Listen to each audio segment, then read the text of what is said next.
Greetings, Israel. Good morning, my Israelite brothers and sisters, heirs, joint heirs, adopted, grafted, natural, spiritual, however you may come, all of the stock of Abraham, heirs, joint heirs, however you come. Good morning. It's not so bad in South Florida. It says 68 degrees, but it's not so bad. Hope that this video this morning finds you all well. Um, I'm titling this Keep It Simple, Concentrate on You. Keep it simple, concentrate on you. Good morning, Kelly. How are you? Keep it simple, concentrate on you. That's what I'm titling this today. Good morning, Miss B. Let me tell you why I called this Keep It Simple, Concentrate on You.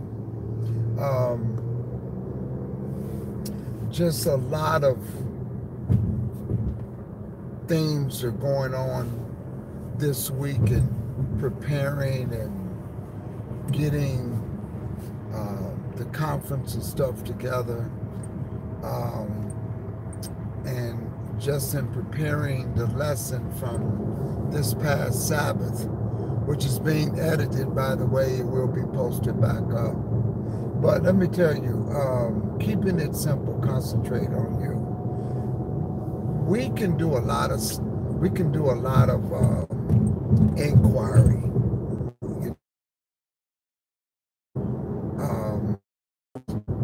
And when we do inquiries to seek the truth,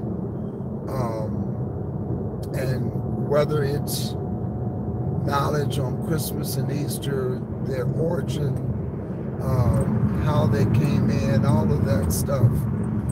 When there's going to come a point in time that once you get the truth, you're going to have to chill out and concentrate on you. Just really concentrate on you. Just keep it simple and concentrate on you. Why is that? Why is that the case? Because you're going to have to say, what is it about me? Am I prepared? Am I prepared right now? Am I prepared spiritually? Am I prepared mentally? What is required of me? It's almost like when you take your car to go get a tune-up or go get a maintenance check, they hook it up to the computer and they can tell everything that's wrong with it. They run a diagnostic test on it. When you read the scriptures, that is your diagnosis test. That's what that is. So you have to determine, am I short-tempered? Am I puffy? Am I prideful? What is it about me that I can clear up? Keep it simple, concentrate on me. That's what this is about. So once you come into the truth, the knowledge of the Sabbath, the feast days, and you're doing these things, what you have to do is just really get to the point that as much time that you put into searching the truth, once you get the truth, you now have to concentrate on you. You really do. The Apostle Paul says, I die daily. When you really look at how he dies daily, he was continuously looking at the Word, finding out where he was not where he ought to be, and he was always doing something about it. And he would read the Word, and he would say, wow, I die daily. And he said something phenomenally. He says, when I want to do good, evil is present. And he says, the things that I ought not do, that's what I find myself doing. And the things that he wants to do that is good, he doesn't.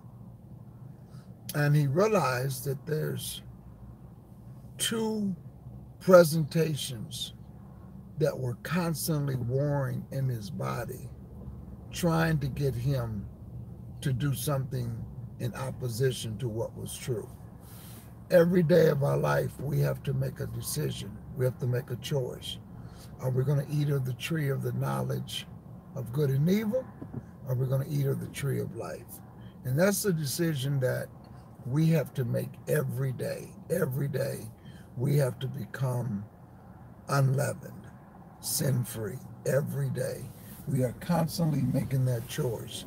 Somebody left something in the room here. Miss B says, yep, sometimes we get focused on the seeking, keep taking in more and more versus doing some self-reflection on how to filter new information with yourself. Absolutely, Miss B. This is a danger zone when we get more into the seeking, the searching, and that stuff is good to do. It's really good to do. Let me say this.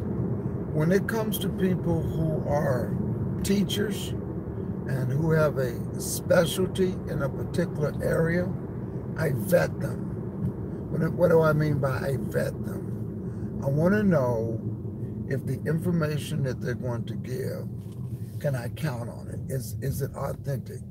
Do I know them to be a reputable researcher? Do I know that the information that they're going to bring to me, is it complete? Can I really count on it? And sometimes you always have to confirm and reconfirm sources that you decide that you're going to use. Okay? For instance, I'm just going to use one of the first researchers I've used, which was Brother Benaiah Israel, Hidden Hebrews. I saw his work, I've used his work, and I can count on his work because I know that every source that he gave was reputable and I can depend on it. So I put him in an area of, that's a reputable researcher. He does his homework, and I can put it there. Now, it doesn't mean that I won't ever go back and check his future work. Of course, you will. You go back and check it. But now, that being said, I'll show you how that comes into play. I don't need to spend that time doing that type of research if I have considered him to be a reputable person, and the Almighty uses different people to do different things. I don't need to try to do everything to take away from concentrating on me. And I hope I'm making sense with that. So, for instance, the scripture says, one planted, one tills the ground, one plants, one waters, but God gives the increase. So once I do that, I go and I say, here I am, I can concentrate on me. It's important for me to know this other information, but I can really spend 70% of my time concentrating on me. I can take 30% of my time, well, I like to call it the 80-20 rule. I like to spend 80% of the time concentrating on me, 20% on looking at other things because they're also important as well. But that 20%, you can just really spend the time on looking at the information that somebody that you consider to be reputable, because you know they have done it. You know you can check out their work. So let's say you spend 80% of a week looking at you, but you're interested in information pertaining to paganism because you want to strengthen your understanding and belief. I would spend the entire week on that particular subject, the entire week. I wouldn't concentrate on, okay, well, let me spend an hour on this, and let me spend an hour on We the People, the book. Let me spend another hour on eating clean. I wouldn't do that. That's too much. That's too much. And when you do that all in 1 week, what you're doing is you're clogging the mind when with that 20%. That 20% is getting too clogged up. So you're most effective if you say, okay, for the month, I'm going to spend the first week on this particular subject and 80% me. The second week, I'm going to spend 20% on this subject and again, 80% on me. And then the third week and the fourth week, so forth. You get a third subject, a fourth subject, and you say, this is what I'm going to spend this week on. But always 80% on yourself. Always 80% on yourself. Because when you start to deal with yourself, there's so much things that need to be done. Let's take that 80% and let's break it into 100% week. Okay, things that have to be dealt with is, is my relationship with the Most High correct? Is my attitude correct? How I treat others correct? You can always start with, do I love the Most High? In the message this Sabbath, we realize that you can't love a neighbor unless you, number one, learn how to love God. So you have to ask yourself, am I loving God properly? Okay? You can always spend 25% of that. You can spend 25% of what, evaluating the prior week. Am I showing love toward my brother and my sister? Then you can spend, did I show love? That were my actions in love? And you can always work on that. And then you can spend time with your personality. Then you can spend time with evaluating, how am I interacting with my family? Start with your immediate family and work out of that circle. So when people concentrate on those things and group it, you're going to become a person that is loving the Lord more. Love the Lord more. You serve Him more. How do you serve Him more? Am I doing everything a foot off the Sabbath? Am I really removing all of my pleasures on His holy day? Am I really calling the Sabbath a delight, the holy of the Lord, honorable? And am I really honoring Him like I should on the Sabbath? How is my prayer life? How is my communication with God? Then you start to say, once you get all of that, because in that message that we did this week, He told His disciples, once you learn to love God with your heart, mind, and soul, you can deal with your neighbor. And then when you start to deal with yourself and where you are with all of this, including with your family, you're going to become a better person. And that's what we want to say. Spend that 80% of your time. Spend it on you, getting you together. Because what's going to keep us out of the kingdom is us as individuals. This is what, okay, how well you can break down history. That's not going to get you in the kingdom. I'm not saying that it's not important to know and study these things. I'm just saying it's not going to get you in the kingdom. Okay? What gets you in the kingdom is you. What keeps you out of the kingdom is you. These are the things that's going to help or hurt you when it comes to the kingdom of Most High. So that's why I titled this week, Keeping It Simple, and Concentrating on You. So again, I depend on other people who I consider to be reputable in certain areas of study. And as you know, I've come across several people that I consider to be reputable researchers, and I leave it like that. And I don't need to, as they say, you don't need to reinvent the wheel twice. You don't have to. Once you find somebody that does something very good, very well, leave it like that. I give you an example. When it comes to knowing this word, breaking down the Bible, understanding the scriptures as far as um, uh, how the Bible is laid out, what the Bible is saying, what the Bible is speaking, and understanding that. Um, my teacher, you know who my teacher is. That's who I stick with. I don't go to, I don't go over here and try to get a different lesson from this person, that person, that person.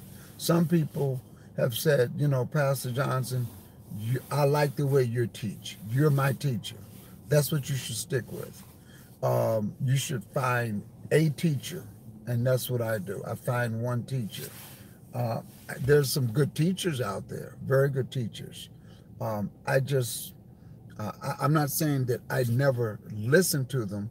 They're just, I do listen to them. I listen to a lot of different people and their lessons. I like what they put forth, because some people out there put together very, very good lessons, and I listen to them. But when it comes to actually breaking down the scripture and an individual that I'm going to actually physically study with, that's who I study with. If I'm going to, if I have a question, that's who I go to. If I got a question, because a good teacher is going to put you in a position where you know how to study and understand the scriptures, and you can find most of your answers out of the book. They'll teach you how to study. They'll teach you how to do it. They'll teach you how to understand the concept. That's what a good teacher does. But if you do have a question, you know, let me go to the teacher, because self-learning is very important. It's very effective. Once you understand just a professor way. But when it comes to other things that you also do need and you want to know, find individuals for that. You know, break the categories down. As I told you, when it comes to scholastic research, the person that I think has done that, I don't look for anyone else. If I have an issue as to what he did, I may question him. Brother Rick says, give a man a fish, he'll eat for a day. He or she makes sure, and you know if you got a good teacher when you get somebody that can help you do it. Okay, I think I'm back now. So, and that's one reason why I like the teacher that I have, because, like I said, if I now when I say my teacher, Pastor Boy is not teaching me every day. My teacher, Pastor Boy, is not teaching me every day. I don't sit there.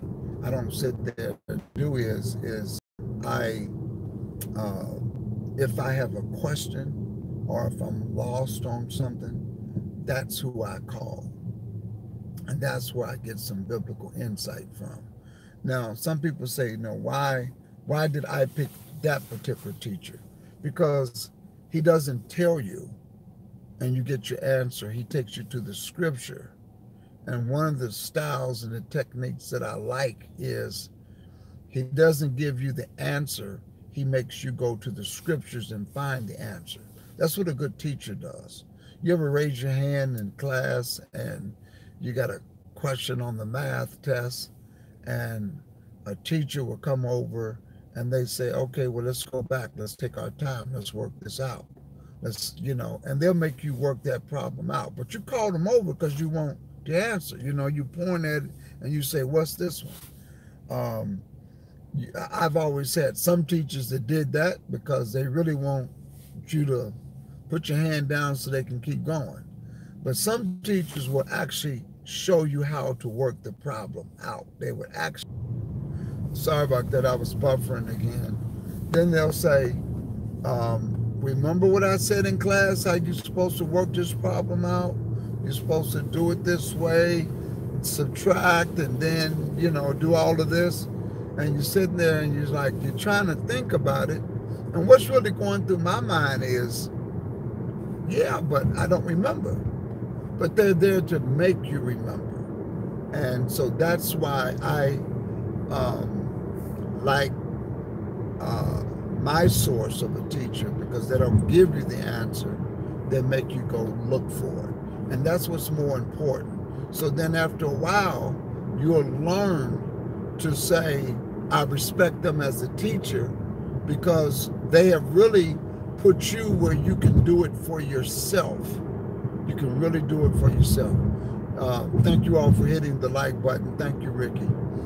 You can really do it for yourself, okay? And that's what's important. That's what I want you all to do, is learn how to do it for yourself. Now, people ask me about reading other books. What about other books? I can only share this with you.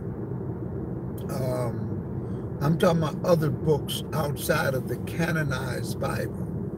I would say to you, it's best just to stick with the canonized Bible. The reason is because you can deal with yourself out of that one book. I'm not saying don't ever read other books at all. I'm not saying that at all. But if you start to have a book that is a very good source, that is a lifetime source that you can stick with, it's the King James Version Bible. It really is. You can stick with that and do very well. Some people think there's what they call the Septuagint and the Pentateuch. I have them both. And I've read even the Septuagint. It is the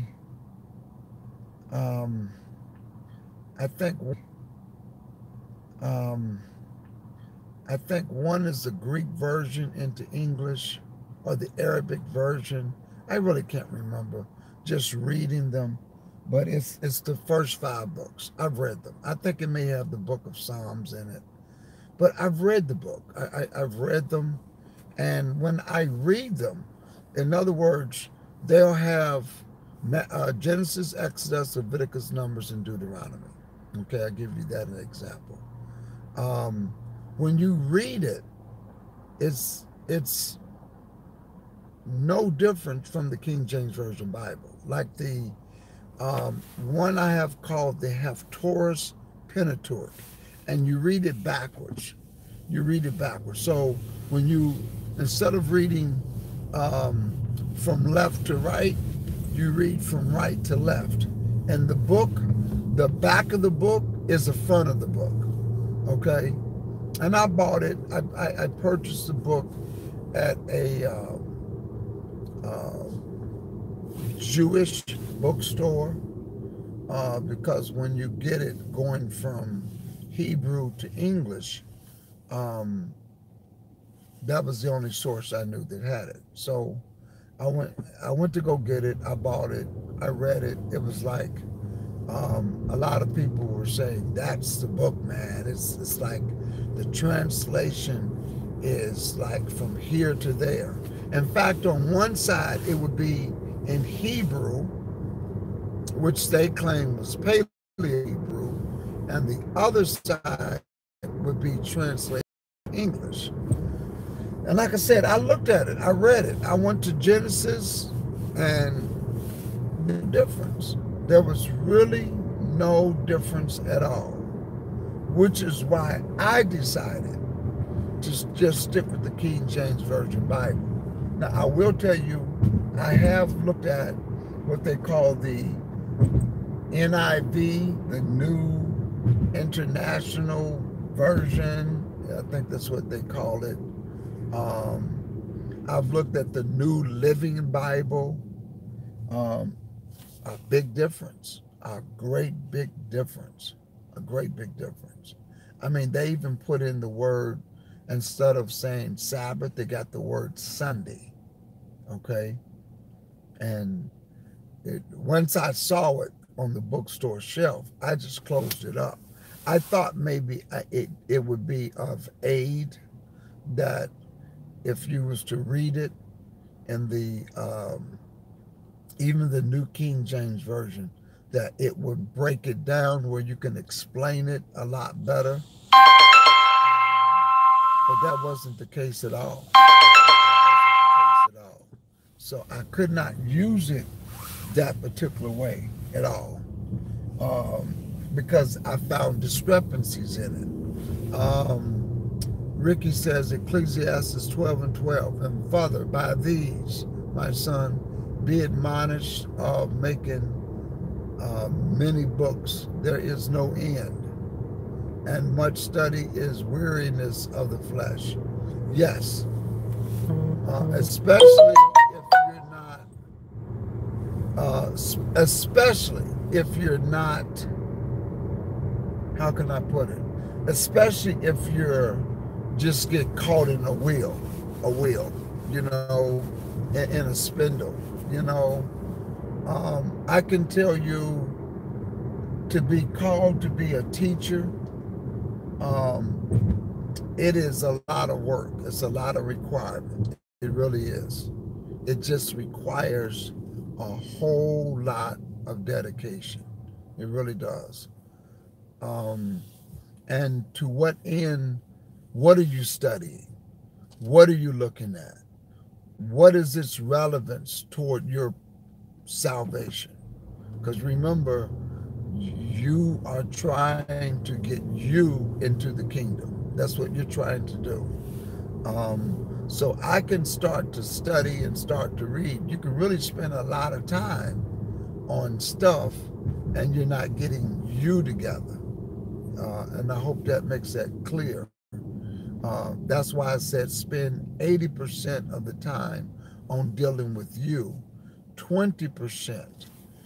And when you deal with you, you got to deal with the scriptures, by the way. When you deal with you, you're dealing with the scriptures. You're not just sitting at home and thinking about, well, I need to change my attitude. No, you need to get into the word, which will define how to change your attitude. You know, I'm not treating people right. You know, people say, I've asked people what they think, and they tell me this. You need to get into the word that will tell you how to treat your brother. And that's what you have to do. If you don't do that, then what's going to happen is that you don't know where to begin. It's almost like the message that we brought this week. People say, I love God. I love the Lord.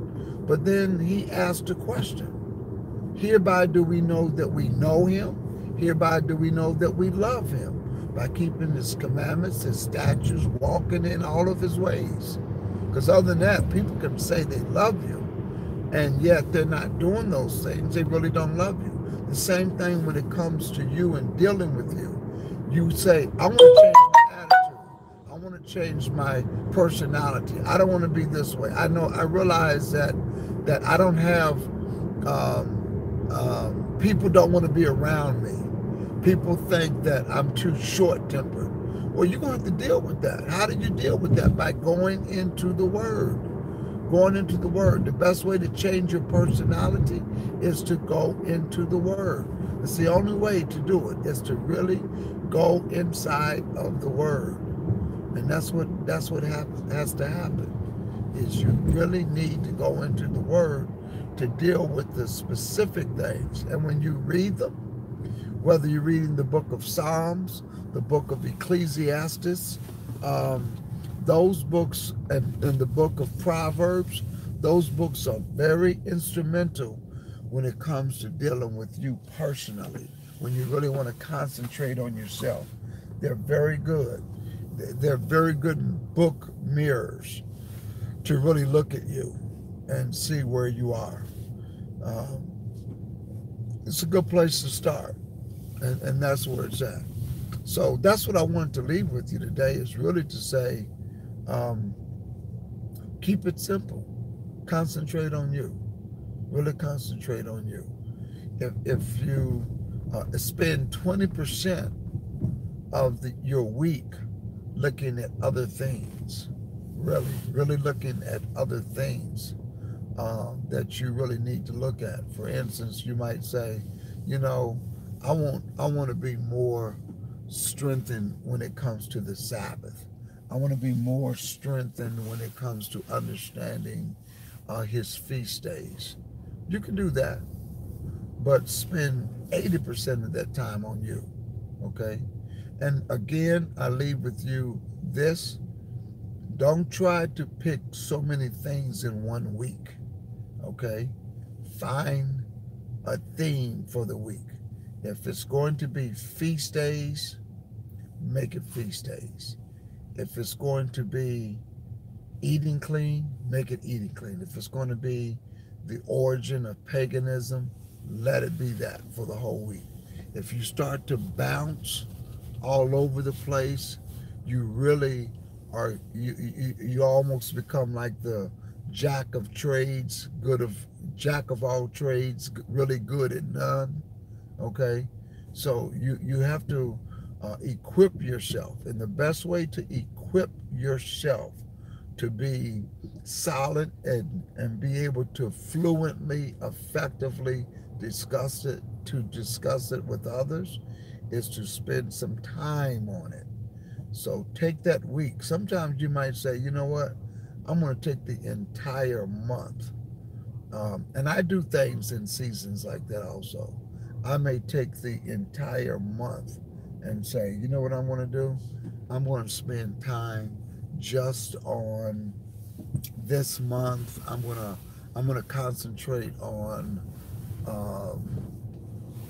the origin of our people, biblical history, people of the book. Spend the whole month on that. I do that sometimes. Then there's times I come and I only deal with just the feast days, especially when it comes to its season. And I do that every year. Some people say, wow, but that's like you're doing the same thing every year, the same thing over and over and over. Yes, repetition is a good way to learn. It's one of the best ways to learn, because you just can't study the feast days and say, okay, now I got it. I'm telling you, you're going to forget it, okay? You're going to forget it. You have to do this. This is why the Most High says, when you train up your child, tell them what everything means. Tell them. You sit down and explain to them why this is going on, why that's going on. Yes, is it repetition? Yes. The Almighty knows. He says every year, sit down with your children and explain this to them all the time.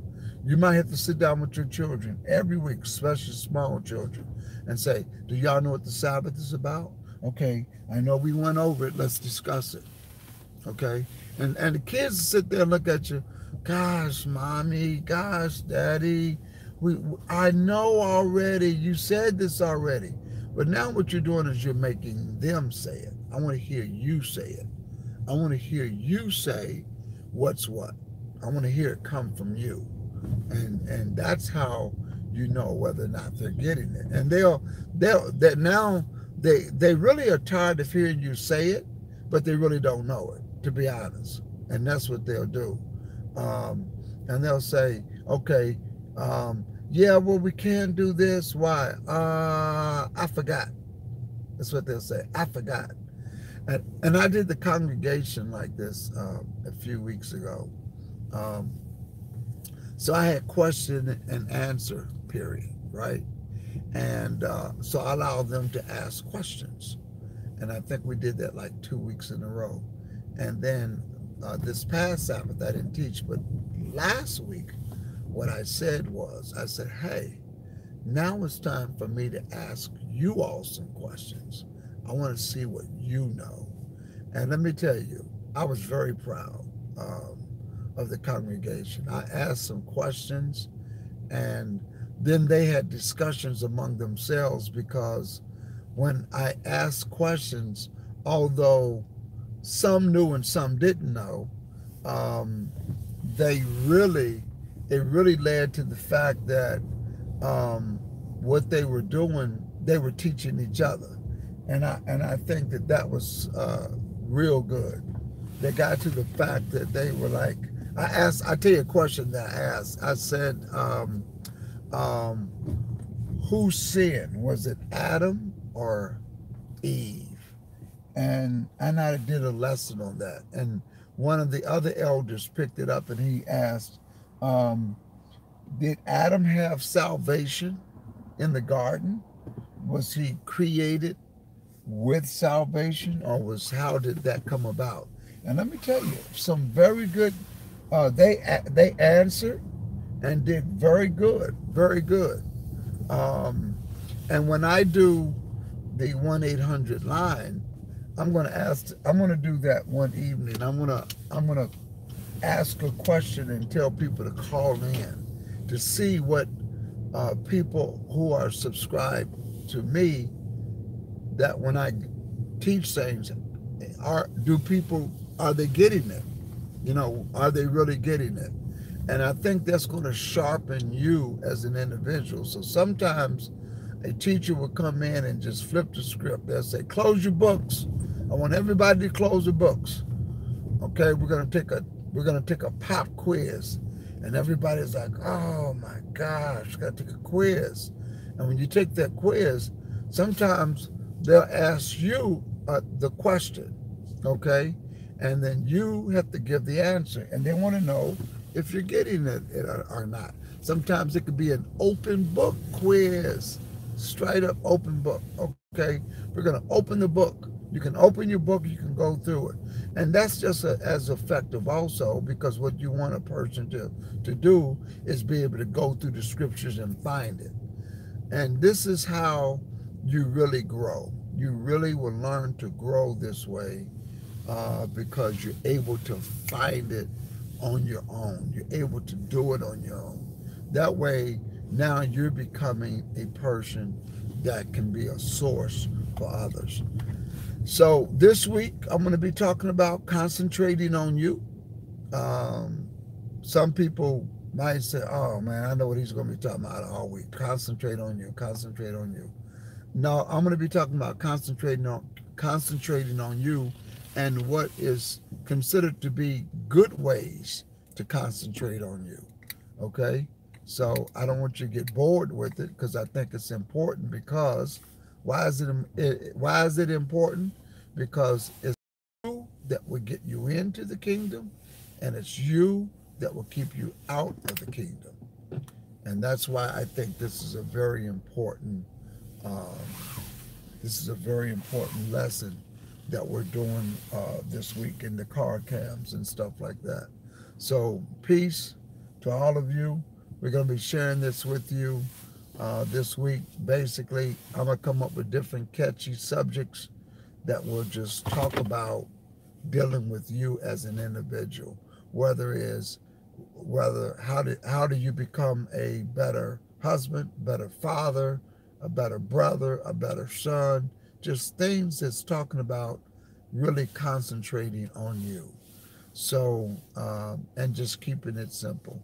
So peace to all of you. Thank you for tuning in, and we'll talk soon. Before I do leave, I want to make sure I check. Okay.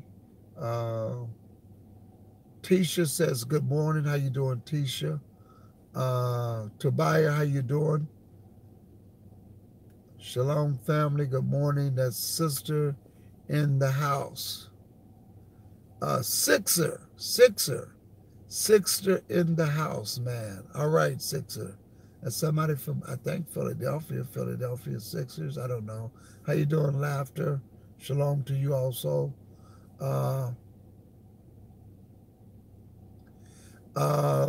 Ricky says Joel Osteen is showing parts of his new movie of Jesus out for Easter on Good Morning America. Oh, wow, that's going to be interesting to see his perspective. Wow. I bet he's got him, hey, Ricky, I bet he's got him rising early Sunday morning as well. That's going to be interesting. You know what I want to do on my first Q&A? When I ask the class, you just gave me a good idea, Ricky, is when we get the 800 number, and I want to see whether or not, especially to the subscribers, I'm going to ask a question is, what day was he crucified? How can you prove it in the scriptures? How can you prove it in the scriptures? And you're gonna have to do it more than one way. You have to give more than one scripture to prove what day he was crucified on. So that's going to be stuff that kind of fun stuff is what we're going to do when we do open up our lines. And I flip the script. Instead of taking questions, I'm going to be asking questions. So that's going to be good. Also,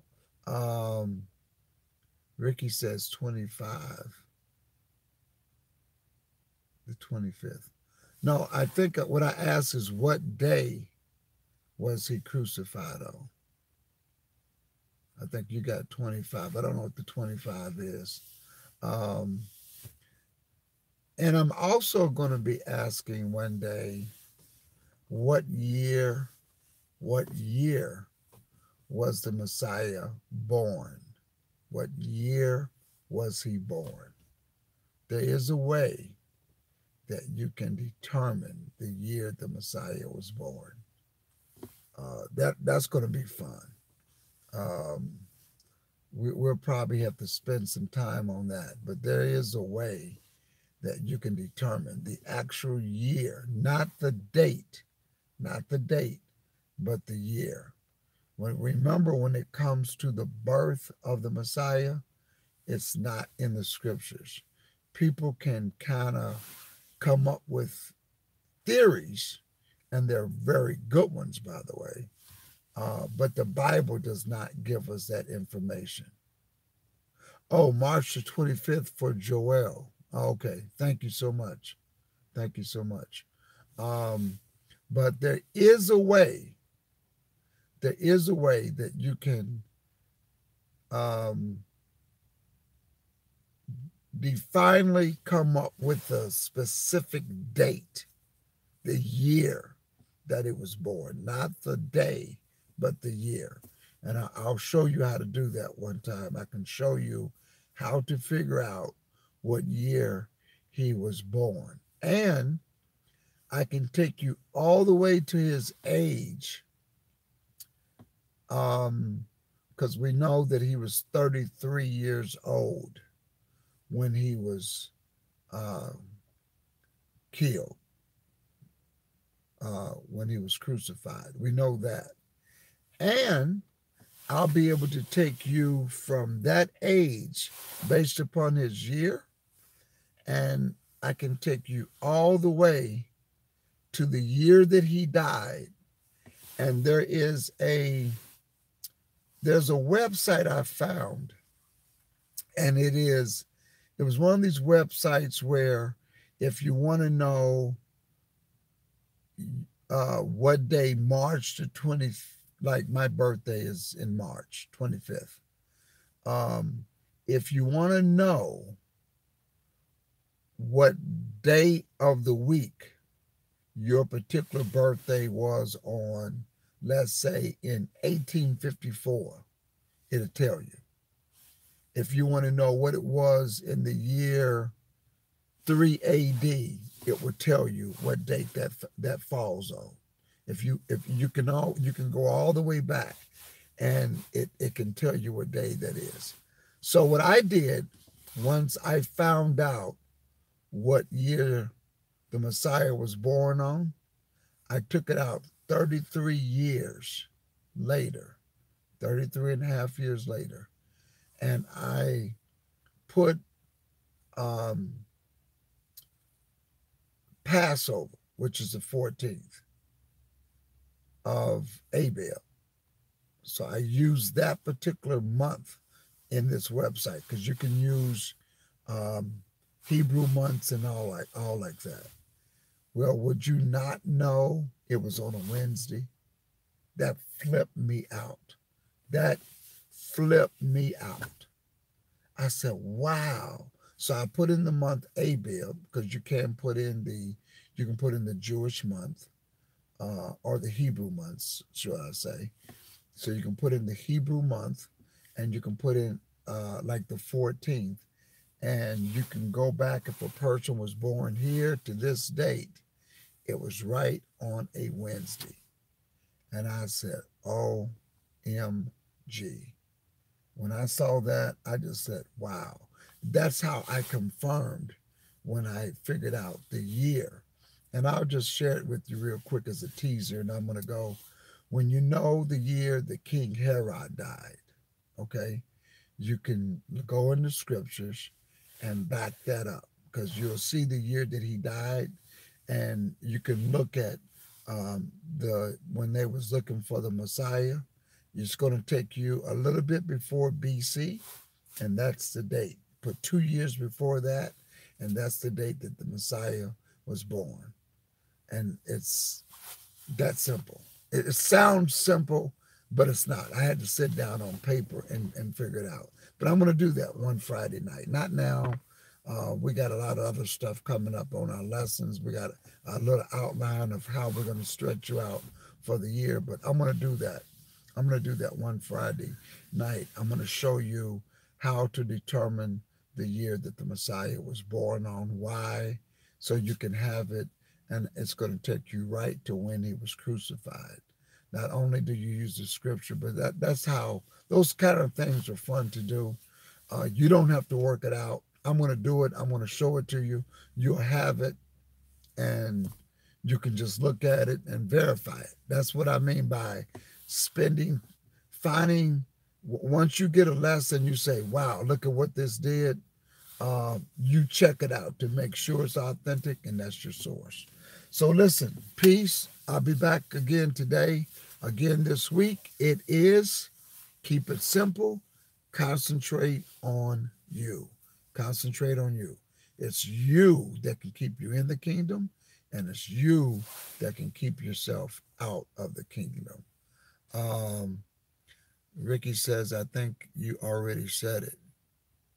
Uh, I think you're talking about that particular lesson. Yeah, I may have done it. I'm not for sure if I've done that lesson or not to show that. I could have. Uh, um, I think I may have redone it in a PowerPoint, and I may have done it on a scale. So it'll be updated if I ever do it.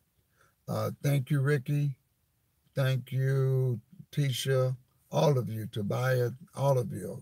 Um, Keisha, thank you. Kelly, thank you.